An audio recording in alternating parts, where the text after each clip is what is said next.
ouvinte do programa Gente que Fala, boa tarde, seja bem-vindo. Eu sou o Mauro Friesman, nós estamos no ar na Rádio Trianon, AM 740 de São Paulo, e Rádio Universal, AM 810 de Santos.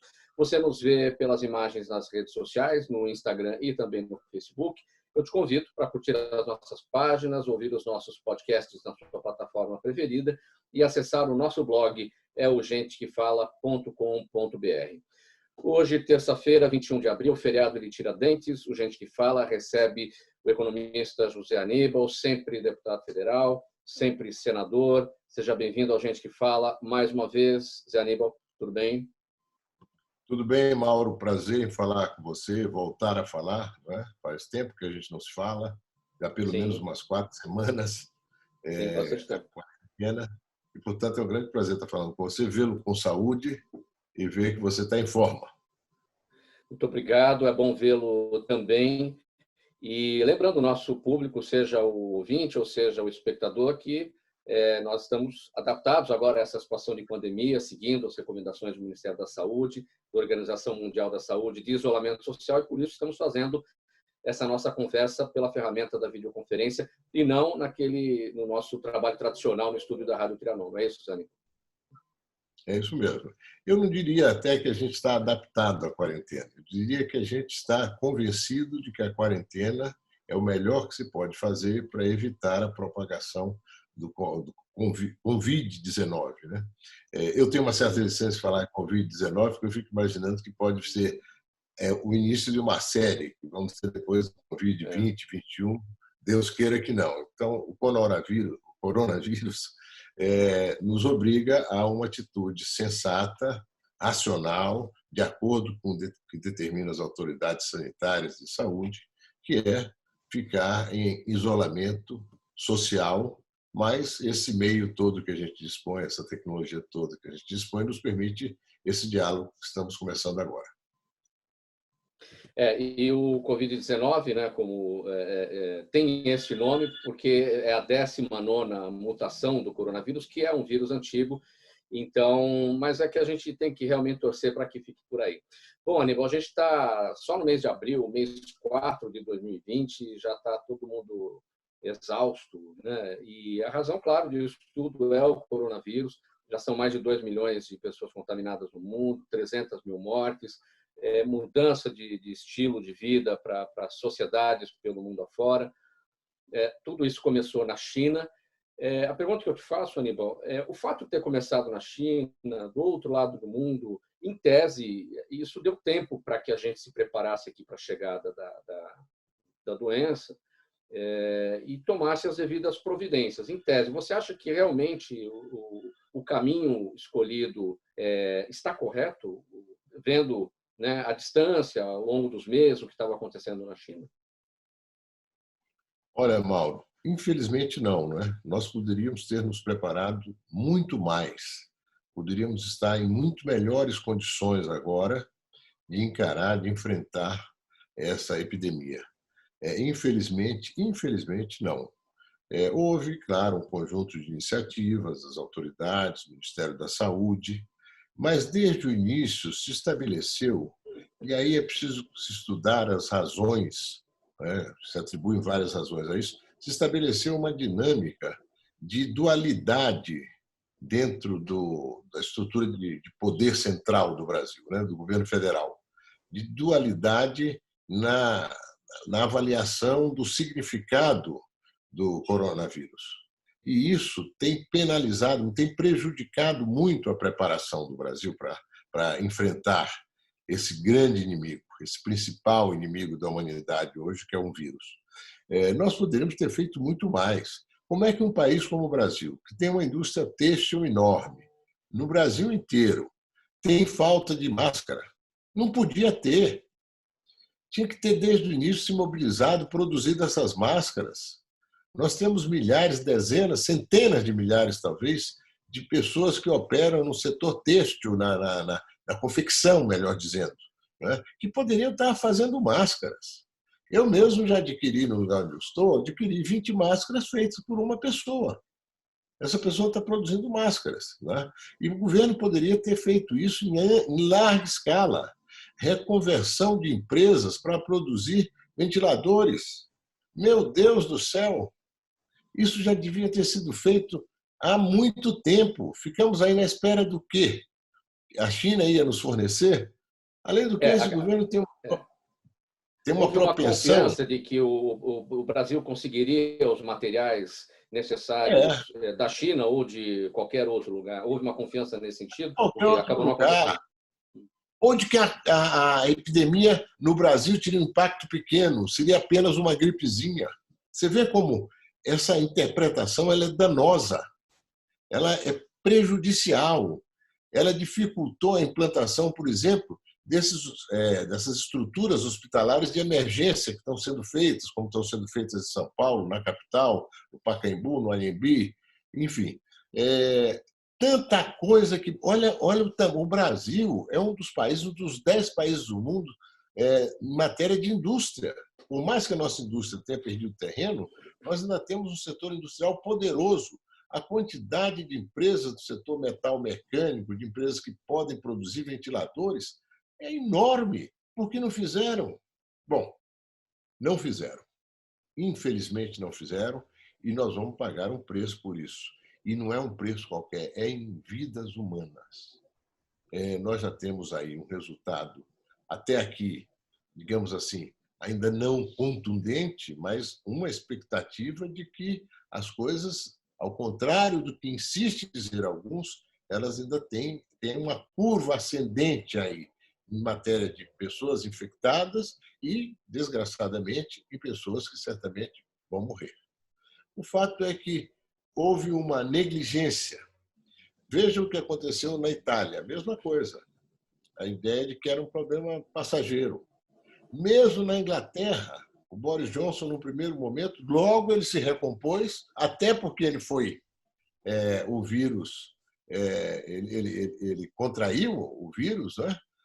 Mas a Inglaterra está fazendo investimentos poderosos para que as pessoas realmente fiquem em casa, assegurando salários, né? Fazendo com que o isolamento social funcione e consiga fazer com que a disseminação do vírus se reduza. Quer dizer, mesmo o Trump, que num primeiro momento também disse que os Estados Unidos está, digamos assim, meio protegido com relação a isso. Dali a pouco explodiu de um jeito que já morrem milhares de pessoas por dia. Por que essa irracionalidade? Por que não se trabalhar de forma convergente? O que leva um governo do país a uma postura que é de dualidade e que confunde completamente quem mais deve ser esclarecido? O cidadão, a cidadã, as pessoas. As pessoas já estão fartas de ficar ouvindo posições divergentes dentro do governo. As pessoas querem uma orientação, querem uma perspectiva, querem um horizonte. Se você estiver agindo de forma convergente, você está identificando ali todo mundo remando na mesma direção, não é? Procurando identificar como há condições de fazer, onde as coisas estão piores, onde estão melhores, como é que você pode distribuir melhor os equipamentos disponíveis. De alguma forma, está se tentando fazer. Mas com essas reiteradas manifestações do presidente da República, que sai para a rua, que não, está tudo bem, posso apertar a mão, conversar, coçar o nariz e tal, isso não ajuda. Hoje não. Um dia desses eu vi aí aquele físico, Nicoleles, dizendo que eles estão fazendo no Nordeste uma ação combinada entre governadores envolvendo físicos, matemáticos, médicos, porque é preciso usar de toda a tecnologia, ou seja, da razão, não é? da inteligência, do conhecimento, para você obter um resultado melhor. Não é sair por Senador, aí distribuindo conflito, distribuindo agressões, brigas. Isso só piora.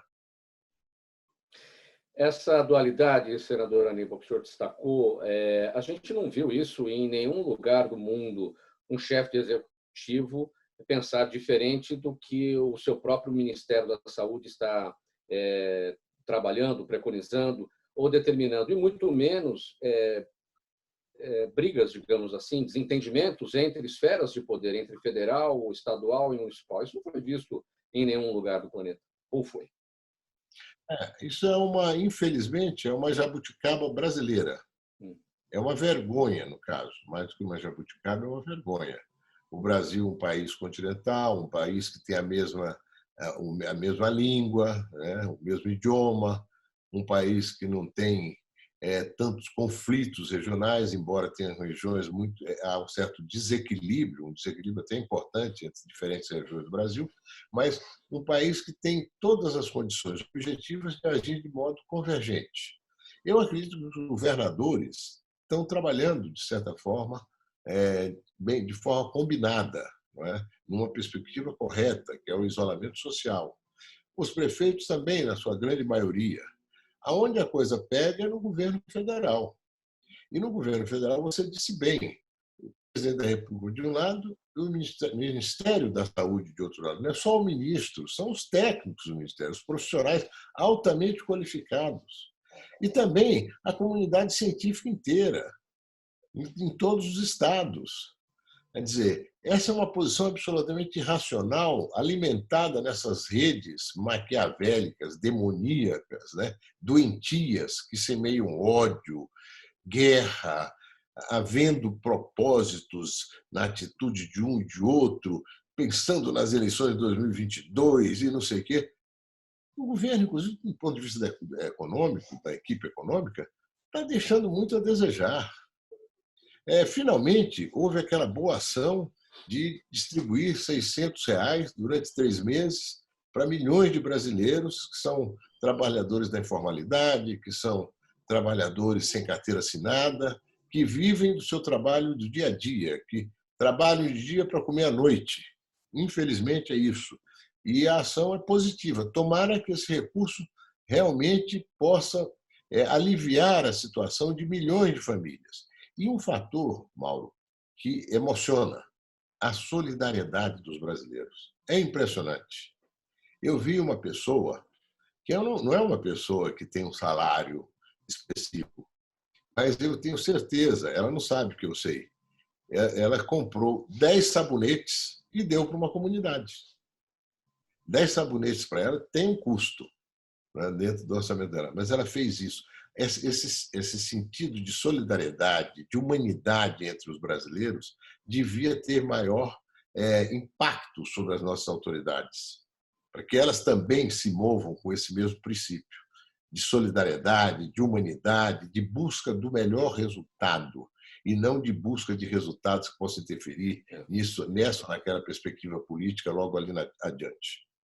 Senador Zé Aníbal, desde do início da nossa cobertura aqui a respeito do coronavírus, foram inúmeras conversas, inúmeras entrevistas, e eu tenho perguntado para políticos, autoridades diversas, especialistas médicos, enfim, pessoal da saúde, existe um ponto de equilíbrio nessa queda de braço entre a necessidade de preservar vidas e a necessidade de preservar a economia. Então, é claro que a maioria está dizendo, não, a economia deixa para lá porque a gente vai cuidar disso depois com uma boa situação de saúde das pessoas, a gente reconstrói tudo, né? Mas eu queria ouvir a sua opinião a respeito disso, porque é bastante polêmico. Tem gente que está de um lado, tem gente que está de outro, e aí polarizou, politizou e está difícil a conversa.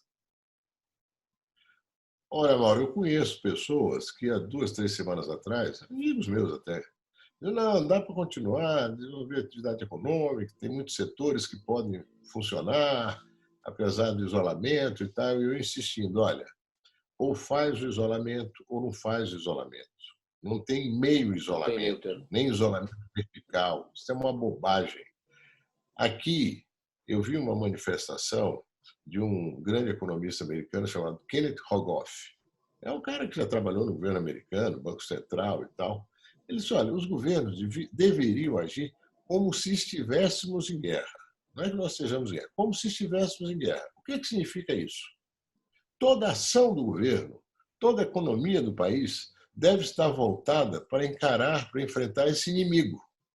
Na guerra você faz armas, balas, metralhadoras, canhões, aviões, etc. No enfrentamento do coronavírus você faz máscara, você faz ventiladores, você faz UTIs, você faz todos os equipamentos, você faz álcool gel, e você cria as condições para bancar isso aí. Você dá um suporte às famílias que precisam receber um suporte, porque com a paralisação das suas atividades não tem como se alimentar, como fazer a sua higiene.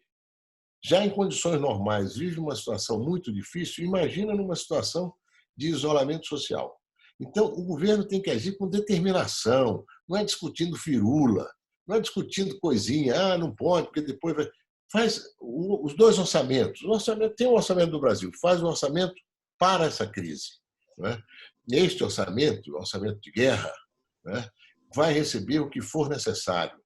É uma delegação que os brasileiros fazem sem que seja necessário votação. A gente percebe, todo mundo, a grande maioria dos brasileiros, defende isso. Mas e depois? Depois, se a gente trabalhar bem agora, se a gente realmente criar uma rede forte de disposição, de vontade, de determinação de enfrentar esse vírus, essa mesma rede depois vai enfrentar também a recuperação da economia. Eu dizia hoje a um amigo meu que eu admiro muito, você certamente também, um estadista, o Churchill. Foi um homem que dirigiu a Inglaterra durante a Segunda Guerra Mundial. Mas foi muito mais do que isso, porque ele tinha divergências com aliados, com os russos, com isso, com aquilo outro. E quando ele deixou claro que ele podia fazer qualquer acordo com quem quer que fosse, menos com Hitler, para destruir o Hitler, para derrotar o Hitler, ele estava disposto a qualquer sacrifício e a qualquer acordo. O Brasil devia estar agindo assim.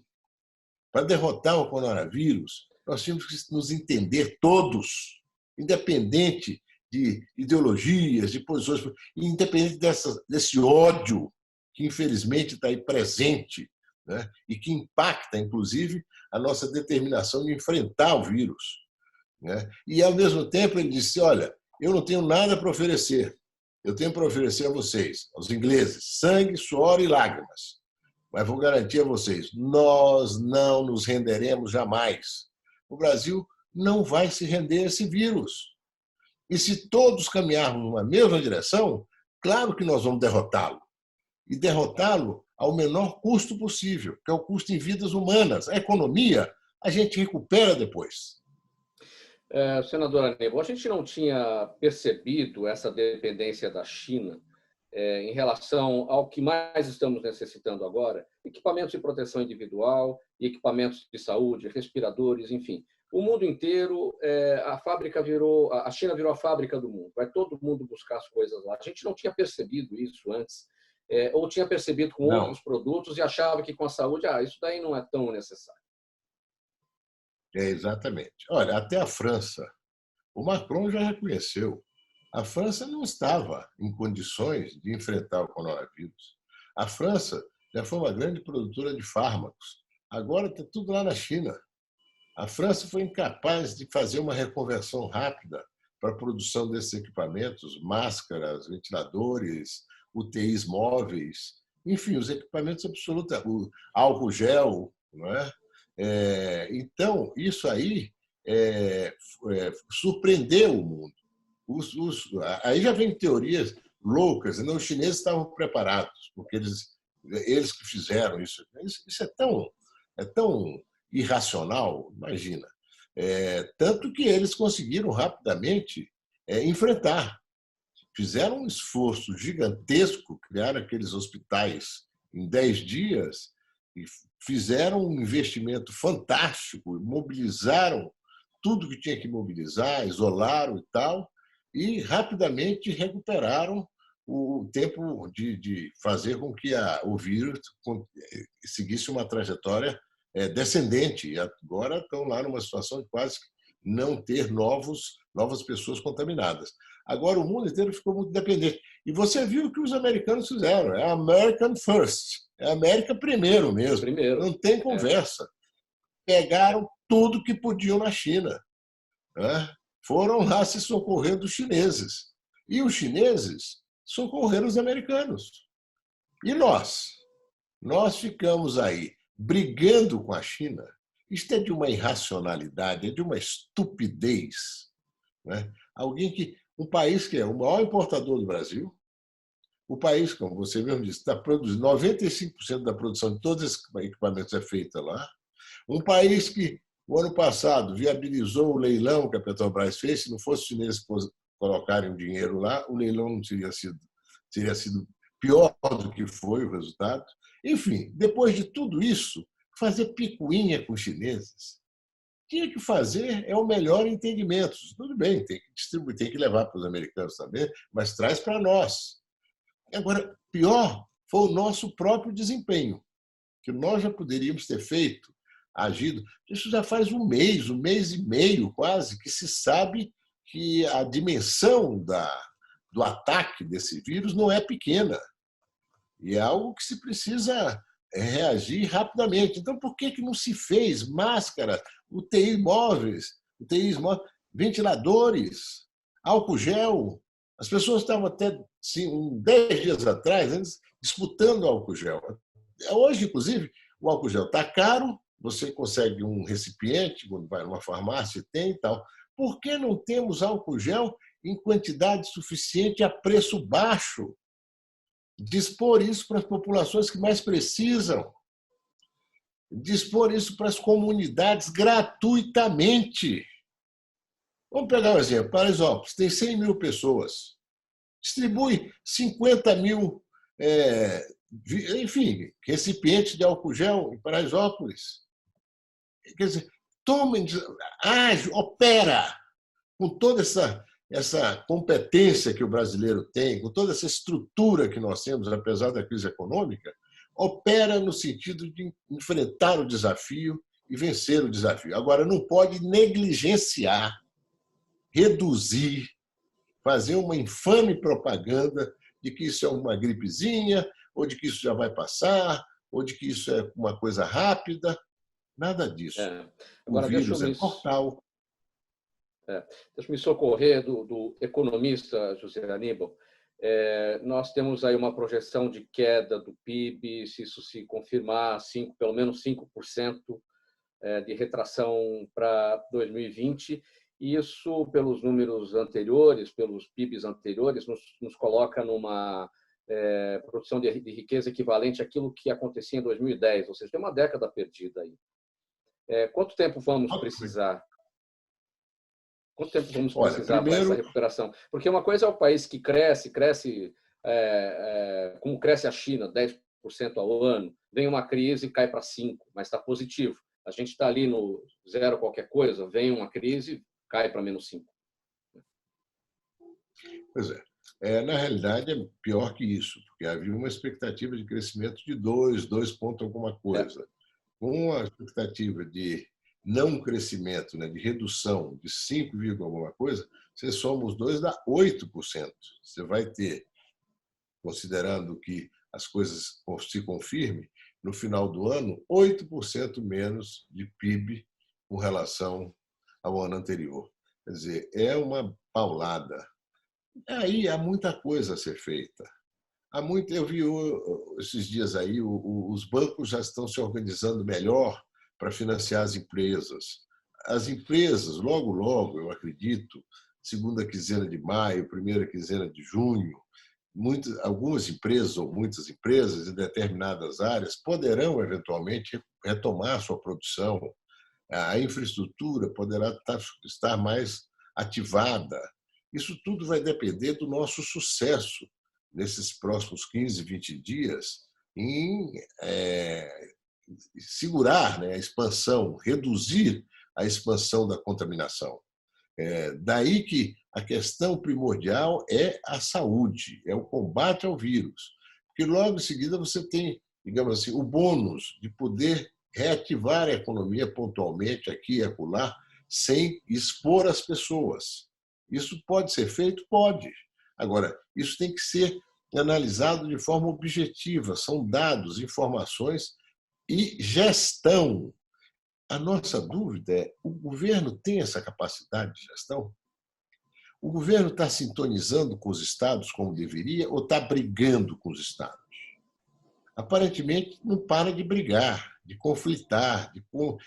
E o impacto que isso pode ter na colaboração de um modo mais amplo, na colaboração financeira, na colaboração com estrutura, de redistribuição de equipamentos, de pessoal.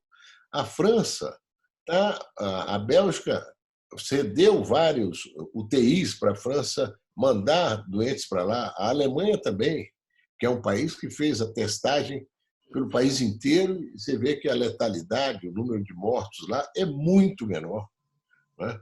Então, aqui, a recuperação da economia depende de quanto tempo nós vamos... Quer dizer, a recuperação não vai ser fácil, mas se nós pudermos retomar as atividades o quanto antes, pouco a pouco, região por região, área por área, a recuperação será um pouco mais forte, um pouco melhor, né? Agora, de qualquer maneira, nada impede que a gente tenha não esses números como resultado, tenha números menores em termos de queda do produto interno bruto, né? Quem sabe? Aí teríamos que ter uma gestão muito eficiente da economia, uma gestão muito competente, não é?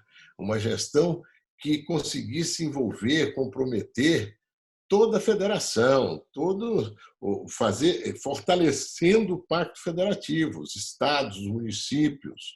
Eu acho que dá muita coisa que se pode fazer, inclusive, no sentido de reordenação, reorganização das finanças públicas. Não é possível se imaginar aumento de funcionários este ano. Ao contrário. Eu vejo, por exemplo, o prefeito de São Bernardo, que foi contaminado, ele decidiu reduzir, e a Câmara Municipal aprovou, 10% dos salários de todas as pessoas comissionadas na prefeitura. Isso vai dar R$800 mil por mês, que ele vai destinar exclusivamente à saúde. Pensa isso no Brasil inteiro. Se todas as prefeituras reduzissem em 10% os salários dos comissionados e dos que são ativos, a partir de um nível, né, um nível maior de salário, também os parlamentos, certamente, eu sei que tem propostas sobre isso no Congresso Nacional, não é? Tem que haver, porque isso revela uma convergência solidária, né? Criar fundos, né, com Tem um recursos. exemplo assim, desculpe interromper, senador. Na própria Câmara Municipal de São Paulo, eles estão destinando 38 milhões do fundo de despesa da Câmara Municipal.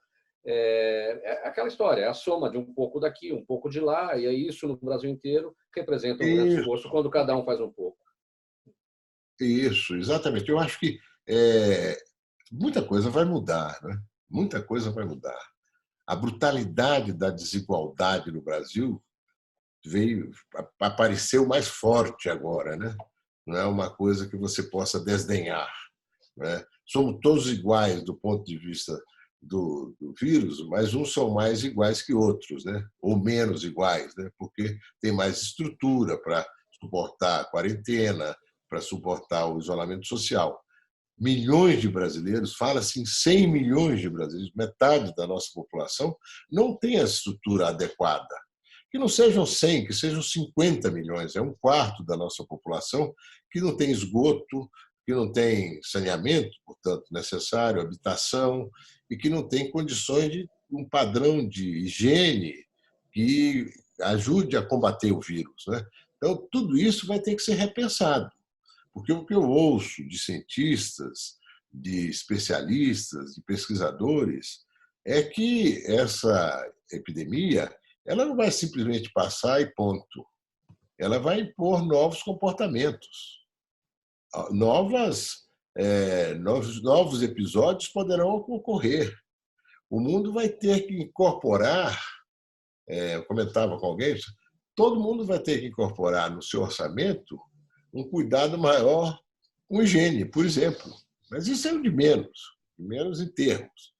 Todo mundo vai ter que incorporar mudanças de comportamento, não é?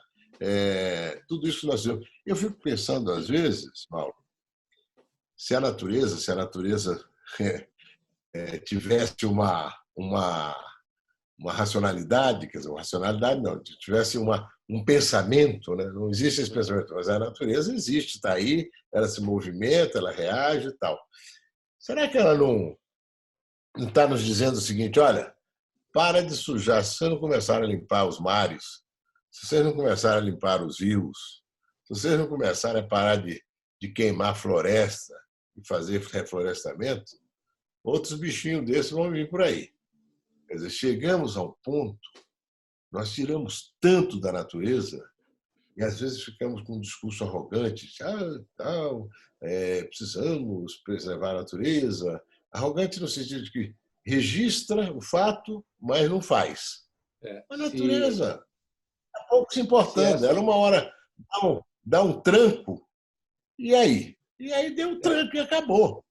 Se essa é uma mensagem da natureza, cabe a toda a humanidade saber interpretar esse sinal e realmente partir para a mudança de comportamento. É isso aí. E as economias, elas terão que mudar. A França mesmo vai pensar a sua estrutura industrial, produtiva.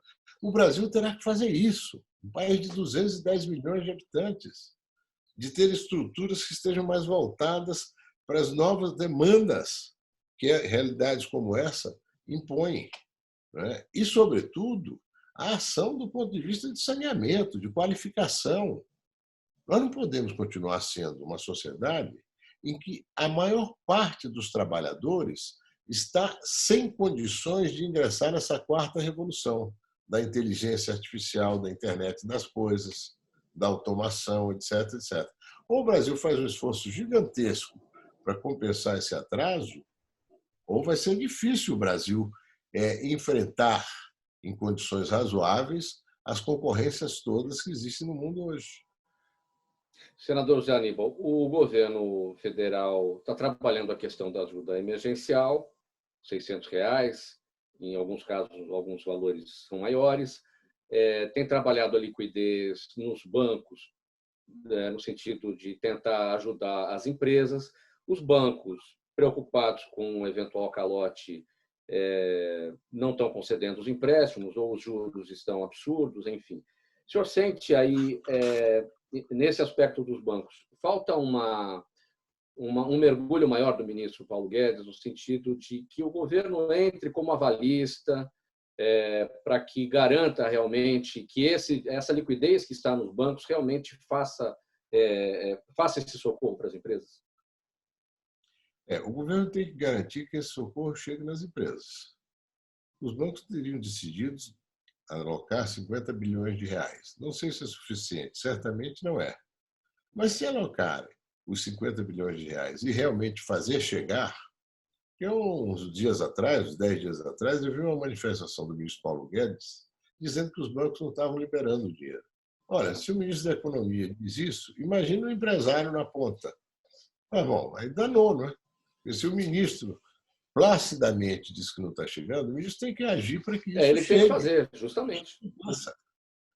Que tipo de garantia vai dar? Não importa. É a história. Ou você faz ou você não faz. O governo brasileiro está titubeante, está sem saber direito como fazer. Em matéria de ajuda aos estados e municípios, a coisa não está andando. Tem que andar. Os estados estão com enormes dificuldades. Numa situação como essa, a gente que defende essa posição, e eu não discordo dela, numa situação como essa, você emite moeda. Você emite moeda, o impacto inflacionário é nenhum. Nenhum. Vai vir o endividamento? Tudo bem, vai vir o endividamento. E esse endividamento não vai poder ser pago principalmente pelos mais pobres. Esse endividamento, isso é outro grande desafio para o pós-pandemia. Ele vai ter que encontrar fontes de financiamento para esse endividamento que não impactem esses brasileiros que têm renda baixa, pequena e condição de vida, em muitas circunstâncias, sub-humanas. E que, no fundo, também pagam. E não deviam pagar. Até para entender o mecanismo da inflação, porque muita gente que nos acompanha aqui não conheceu o período da hiperinflação E, nesse caso de emissão de moeda, alguns dizem que há o risco da inflação. O senhor destacou impacto inflacionário nenhum. Vamos considerar uma retração grande da economia, que é o que se diz de pelo menos 5%. Se você não tem crescimento, pelo contrário, tem uma retração, as pessoas não estão consumindo, de fato não geraria inflação. É esse o raciocínio. A roda está parada. É isso. Para não me estender sobre economês, é isso. A economia, essas verdades todas são relativas. Emissão de moeda e inflação, em situações normais de temperatura e pressão, é o que acontece. Você emite sem lastro, a inflação vem. Agora, você estaria emitindo para uma emergência total, para fazer circular o dinheiro, para fazer com que as empresas paguem os seus compromissos básicos e possam pagar os seus fornecedores, para fazer com que as pessoas tenham uma renda mínima para não morrer, para que elas possam ter o que comer, não é? Elas possam ter como comprar alguns produtos de higiene, os produtos necessários. Então, você está imprimindo dinheiro para atender uma demanda que não está sendo atendida. A demanda de dinheiro, de recursos, de meios para fazer girar o seu negócio. O dinheiro não pode estar empossado nos bancos, tem que estar, o quanto for necessário, distribuído no sistema econômico para as pessoas, para que a economia possa se movimentar. E, com isso, a gente possa sair desse impacto recessivo da crise. Em relação à dívida posterior, já tem que se pensar numa proposta para que essa dívida seja paga lá na frente, ou quando chegar o momento é que se faz? Tem que fazer um planejamento desde agora? Não. Vamos emitir dinheiro e vamos resolver a questão da necessidade do giro. Não é emitir responsavelmente, é emitir com um propósito específico, com as coisas bem alocadas, né? E ver lá na frente como é que você vai. Hoje nós já temos uma dívida que é 80 e poucos por cento do produto interno bruto brasileiro. Está se dizendo que pode chegar a 95 com esse tombo todo desse ano. Pode admitir que seja 100% do PIB. Vamos encontrar os caminhos. Nós já vimos o quanto é desigual a sociedade brasileira, o quanto o recurso público no Brasil é apropriado por uma minoria. São os altos salários do executivo, do legislativo, do judiciário, são as altas aposentadorias, são recursos que são, ao meu ver, dilapidados, mas por força de conquistas que foram se consolidando ao longo do tempo. Tudo isso vai ter que ser repensado. Não é possível você ter corporações no Brasil que tenham salários de mais de R$100 mil. A maioria ganha mais de R$100 mil por mês. R$100 mil são 100 famílias brasileiras. Quer dizer, eu estou fazendo isso, eu não estou querendo demonizar ninguém, eu estou querendo dizer que o Brasil tem muitas desigualdades. Essa hora também, essa crise toda, você falou, ou eu tive a impressão que você falou, que a crise também é uma oportunidade, sempre. A crise é uma oportunidade para você se repensar, para você se recria, recompor, para você identificar melhor as suas prioridades e para você ter uma visão mais solidária do país, uma visão de nação. Não é só o Estado todo-poderoso, é uma nação composta de 210 milhões de brasileiros e brasileiras que precisa ser uma nação mais equilibrada. Então, eu acho que esse vai ser um momento de repensar também essa situação e reduzir, encontrar os caminhos de reduzir pelo diálogo, pela convergência, esse ódio do qual deriva ou é estimulado por uma ignorância profunda, né? Por uma simplificação profunda das coisas. Ou é isso ou é aquilo, ou é o bem ou é o mal, ou sou eu ou é você, né? Ele ou eu. Hein? É isso. É um maniqueísmo que não leva a nada. O Brasil cresceu em vários momentos quando agiu de forma convergente, quando agiu de forma a buscar soluções que atendessem maiorias, que fossem capazes de criar melhores condições para as maiorias, não é? Acabar com a inflação, uma coisa importante. Ter um Brasil, um país com mais austeridade fiscal, foi importante. Mas tudo isso, num certo momento, começou a desandar. Vamos recuperar. E vamos recuperar virando páginas para que a gente possa ver o quanto é preciso trabalhar em conjunto. E é incrível, senador Aníbal, como o maniqueísmo ele chegou ao medicamento, ele chegou à cloroquina, ele chegou ao hidróxido de cloroquina, ou seja, a luta entre o bem e o mal, né? O medicamento ele é canhoto, ele é destro, ele é ambidestro. Por que, né, se chegou a esse ponto de discutir ideologia do medicamento? Você colocou uma questão que deve envergonhar o Brasil. Isso é uma vergonha. Uma vergonha. Uma vergonha total. Isso é uma questão que tem a ver com a ciência. Você imagina, Paulo, quantos milhares, talvez milhões até, de cientistas, pesquisadores, nos laboratórios públicos e privados, nas indústrias farmacêuticas, nas universidades, nos centros de pesquisa, estão operando 24 horas por dia, inclusive sábado e domingo, buscando uma solução, buscando uma resposta, buscando uma vacina, seria o ideal, para combater o coronavírus.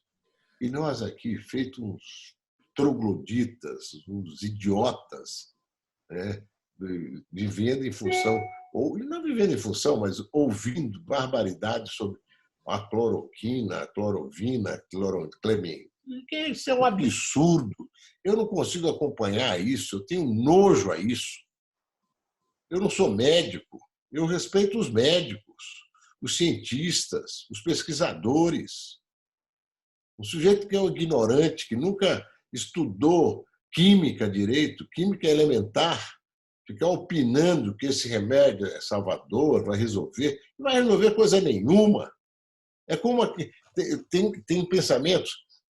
Nesse governo, eu já vi o pensamento de que se privatizar tudo no Brasil, liquida a dívida interna brasileira. Isso é uma asneira. Esses são pensamentos reducionistas para enganar, não para esclarecer, não para enfrentar e resolver o problema. Isso aí é uma bobagem. Não existe contradição. Essa contradição, economia ou isolamento social, não é uma questão contraditória. É uma hierarquia. O isolamento social, nesse momento, é a prioridade zero. Ponto. A economia é fundamental. Tudo que puder ser preservado, mesmo com a crise, a geração de energia, claro, tem que ser feita a geração de energia, a distribuição de gás, né, os combustíveis, isso, aquilo, outro, a água e tal, tem que ser feito, tem que se encontrar os caminhos. E quanto melhor combatermos o vírus, mais rápido vamos recuperar outras atividades. Também não tem. Se essa cloroquina e clorofina for importante, eu faço questão de falar de uma forma desdenhosa disso aí, o nome, porque isso virou uma bobagem. Podia ser Novalgina, podia ser. Se esse medicamento for parte de um processo de cura, que seja usado. Mas por definição, por posicionamento de quem compete ter esse posicionamento, que é o médico. São os profissionais de saúde, que estão fazendo tudo que podem para recuperar as pessoas que contraíram o vírus. Inclusive aquelas que já vão para o UTI, tem a questão da respiração, que deve ser um terror, não é? A infecção pulmonar que vai te tirando o ar, que é uma coisa terrível. Então, mas por que brigar por isso? Vamos brigar, vamos lutar para fazer uma nova rede de solidariedade, um novo grupo de amigos que compra produtos para distribuir numa comunidade. Eu vejo gente do povo de todo lugar. Vi até um grupo, há um tempo atrás, de motoqueiros servindo quentinha numa comunidade, se cotizarem, fizeram isso. As pessoas querendo dialogar, conversar. Então, elas veem essa coisa agressiva. As pessoas querendo soluções. E fica essa briga sem sentido. Eu acho que é um grande momento também para essa reflexão. Vamos convergir mais. O que é convergir? Vamos nos entender. Um abre um pouco daqui, outro abre um pouco dali. Eu acho que o Parlamento Nacional está agindo com dimensão. O Congresso Nacional está procurando fazer a sua parte, com celeridade, com todas as restrições que tem para reuniões e tal, mas está trabalhando. O governo tem que se harmonizar mais, tem que ter mais gestão. E o Brasil tem bons gestores, tem gente muito competente para gestionar essa situação, a recuperação da economia, etc, etc. Senador José Aníbal, voltando lá para o lado de lá do mundo, para o início da doença lá na China, o senhor acha que o governo chinês escondeu a gravidade da situação? Essa desconfiança rendeu agora a suspensão do repasse do dinheiro americano pelo presidente Trump à OMS. Olha, isso é uma estupidez. Dizer que a OMS estaria sendo coordenada ou sendo dominada pelos chineses é uma bobagem. O que a OMS fez foi registrar que os chineses fizeram um trabalho rápido, uma dimensão ciclópica enorme para enfrentar o vírus e conseguir um resultado bem razoável, né? Muito razoável. O número de mortos, não sei, eles podem. A China é uma ditadura, né? Não tem imprensa livre lá. Eles podem estar dissimulando informações, mas, de qualquer maneira, não conseguiriam dissimular tanto, né?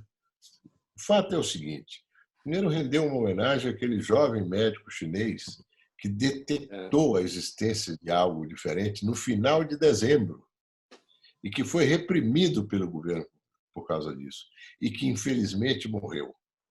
Eu já pensei nessa figura, eu não sei o nome, mas eu lembro uma foto que foi mostrada dele. Esse foi um grande cidadão, né? Infelizmente, o governo chinês ali, você veja o que é um regime ditatorial.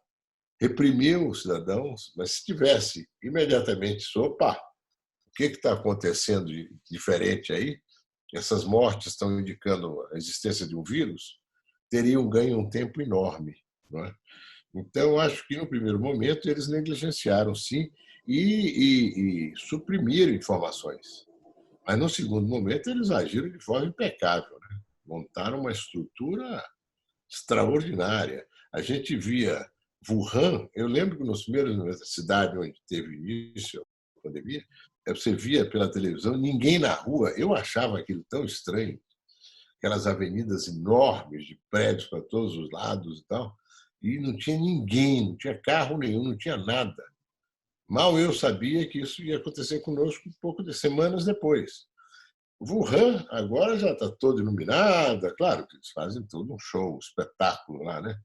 Mas eu acho que eles negligenciaram, mas logo investiram e recuperaram, montaram estrutura. Eu soube até que tinha uma estrutura especial ali, outro dia uma matéria, para a logística de frutas, legumes, etc. Eles fizeram um trabalho realmente minucioso em todas as áreas. E outros países cometeram esse erro. A Espanha deixou que houvesse manifestações de rua, né? Quando a pandemia já estava instaurada, né? Enfim, vários cometeram erros, mas todos voltaram atrás. A exceção é a jabuticaba brasileira, que insiste na ideia de que isso é um probleminha, inclusive bancada por um cidadão que é médico, que até pouco tempo estava dentro do governo, e que é uma surpresa, a meu ver, um cidadão que é médico, tem experiência de vida na área, etc., etc., e continua falando essa bobagem. Isso é tão... Por que a pessoa não tem a sensatez de, pelo menos, deixar que as coisas evoluam, não é? Dentro daquilo que está sendo o comportamento majoritário, quase unânime do mundo inteiro? É isso. Senador José Aníbal, com base na sua experiência, tanto no Legislativo, como deputado federal, como senador, no Executivo, como secretário de Energia aqui em São Paulo, enfim, uma vasta carreira política, isso tudo vai trazer um novo momento político, no sentido de que os ânimos se arrefeçam, que a polarização se arrefeça, que as coisas possam ser feitas de maneira menos polarizada, não só no mundo político, mas também nas redes sociais, como a gente vê as pessoas estão agindo de tamanha intolerância que não se chega a lugar nenhum desse jeito. Eu tenho conversado com várias pessoas, uns acreditam que sim, outros acreditam que não, que nós vamos continuar nessa toada, que seria muito ruim, né? Esse conflito permanentemente Sim. exacerbado. Não constrói, né? Ele não constrói e não tem como centralidade o bem-estar da sociedade, né? Que é o sentido da política, né? O bem-estar comum, né? Está fazendo a má política, né? A política de interesses mesquinhos e pessoais, né? A política que dissimula muito, mas no fundo é briga de poder, é sede de poder. Bom, mas quem sabe os otimistas tenham razão. Não digo que sejam os otimistas, mas os que são sensatos, que acreditam na racionalidade, que acreditam que a situação objetiva vai impactar de tal forma a todos, né, que vai induzir a um comportamento mais racional, uma disputa mais civilizada, menos atritosa, né, menos guerreira, menos contundente, né? Uma disputa que vai ter sempre como centralidade as pessoas, políticas públicas de melhor qualidade. Quem sabe recuperar políticas públicas sobre a importância do papel do Estado. Numa situação como essa, o papel do Estado é crucial em todas as áreas. Certamente essas políticas públicas serão revitalizadas, eu espero. Sinto essa sensibilidade no Parlamento Nacional, nos governos estaduais, né?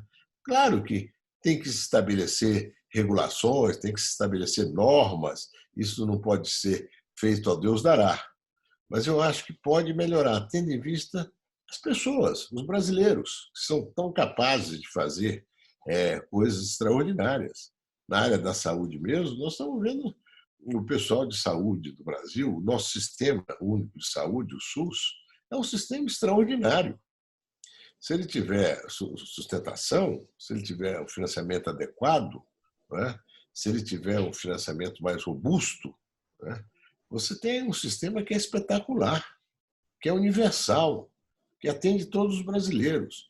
Mesmo esses esforços que o Ministério da Saúde está fazendo, mesmo os esforços que o Ministério da Saúde está fazendo, são esforços extraordinários de distribuir equipamentos, distribuir pessoal, recursos humanos, médicos, enfermeiros, atendentes, distribuir leitos de UTI, enfim, tudo isso é pensado em função de uma realidade pós-pandemia que nós possamos tirar disso, dessa experiência toda de solidariedade, de humanidade, de busca de atendimento a todos, né? Algo que nos permita um renascimento maior. Muita gente já comparou a peste negra no século XIV, ela foi sucedida pelo Renascimento, não é? Quer dizer, foi um grande momento da humanidade, né? Século XV, XVI, após uma peste negra que demorou 30 anos, mais ou menos isso, que matou dezenas de milhões de pessoas. Cidades como Veneza ficaram abandonadas, depois de morrer quase metade da população. Depois tivemos essa gripe espanhola, há 100 anos atrás, né? Agora, tivemos a primeira pandemia online, né? Você tem online. Todas, todo dia você liga qualquer televisão, rádio, é coronavírus, coronavírus e coronavírus, debates de toda a natureza. Eu acho que, na média, as discussões têm sido discussões objetivas, frutíferas, informativas. Aliás, devia se acentuar mais isso, muita informação para as pessoas. Agora, tudo isso precisa ser seguido de ação efetiva, de distribuição desses recursos, desses R$600, solidariedade, fundos de toda a natureza para suprir carências. E tudo isso, quem sabe, no momento seguinte, nos propiciar um reinício aí de atividade econômica, de convívio, muito melhor do que esse que tivemos até aqui. Bom, pelo que eu já conheci, já aprendi, então, do seu pensamento, sempre observando o copo pelo meio cheio, né? É isso aí. Eu não sou o copo meio cheio e vou trabalhar, estou trabalhando para que ele termine de encher, ele vá crescendo, né? Eu acho, e aí até faço um apelo aí, quem está nos vendo, quem está nos ouvindo, né? Que qualquer iniciativa nesse momento que você tome a favor, qualquer iniciativa que você tome nesse momento, que você não te envolva em polêmicas inúteis, em debates inúteis, que te permitam olhar um pouco para dentro de si e para fora, né? Olha, será que nós estamos fazendo o que é melhor? Será que eu estou fazendo? Né? Cada um está fazendo o que é melhor para enfrentar essa situação, para dar algum conforto a alguém que a gente conhece, alguma pessoa que a gente pode colaborar, ou seja, para ter uma coisa positiva, assertiva, de confiança que essa convergência ela nos fortalece, ela não nos enfraquece. Outro aspecto importante desse aprendizado todo, senador Aníbal, porque o sentido de urgência para nós cidadãos é diferente do sentido de urgência na política. Claro, dada a situação travada do Estado amplo, com a burocracia, com a tecnocracia, enfim.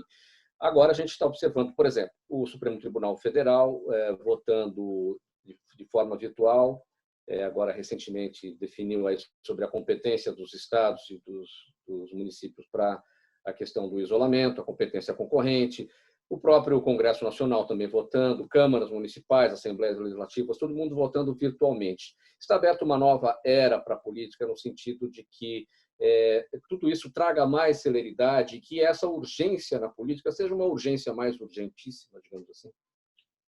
Olha, acho que sim. Acho que até essa forma de deliberação que o Senado e a Câmara estão usando nesse momento, né?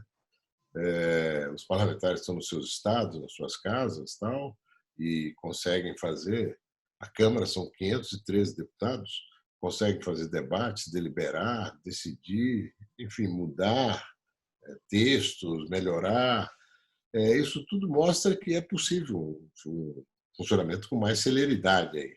Agora, você está se referindo mais ao tempo da política como o tempo da política mesmo, né? Dos processos de deliberação dos parlamentos apenas. Né? É o tempo em que as coisas amadurecem, para que você possa criar consensos, convergências majoritárias. Eu acho que essa situação está indicando nesta direção. É necessário uma convergência majoritária para que o Brasil esteja mais preparado para enfrentar o que vai decorrer dessa situação e os desafios, os novos desafios que serão colocados. Senão, o Brasil fica para trás. Tem gente já prevendo que o Brasil vai ter uma situação difícil por muitos anos. Eu não acredito nesse determinismo. Eu acredito nessa força aí que o brasileiro está mostrando de resistência, de solidariedade, de humanidade, de vontade de enfrentar e vencer esse vírus, às vezes, inclusive, com atitudes inconsequentes, às vezes com atitudes meio temerárias, porque não respeitam exatamente esse tempo de quarentena, de isolamento, mas, enfim, sem nenhuma intenção negativa, tentando vencer, tentando ir adiante.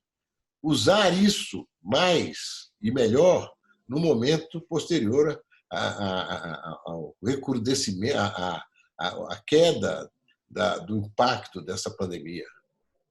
Então, acho que é isso. Você precisa ter mais liderança política que não seja uma liderança de confronto, de conflito permanente, que seja uma liderança de buscar realmente trabalhar na direção que faz com que a sociedade se sinta representada, ouvida. Esse desafio está sendo cada vez mais imposto aos políticos. Ouvir cada vez mais. As pessoas têm as redes, não é só para xingar, é para se manifestar, dizer do seu descontentamento, dizer das suas fragilidades, daquilo que incomoda no seu dia a dia, que dificulta. O Estado precisa ser mais colaborativo e menos impositivo.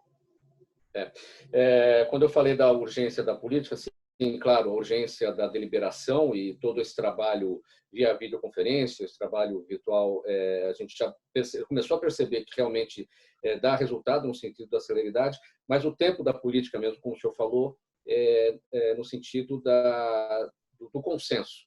Por exemplo, uma questão prática.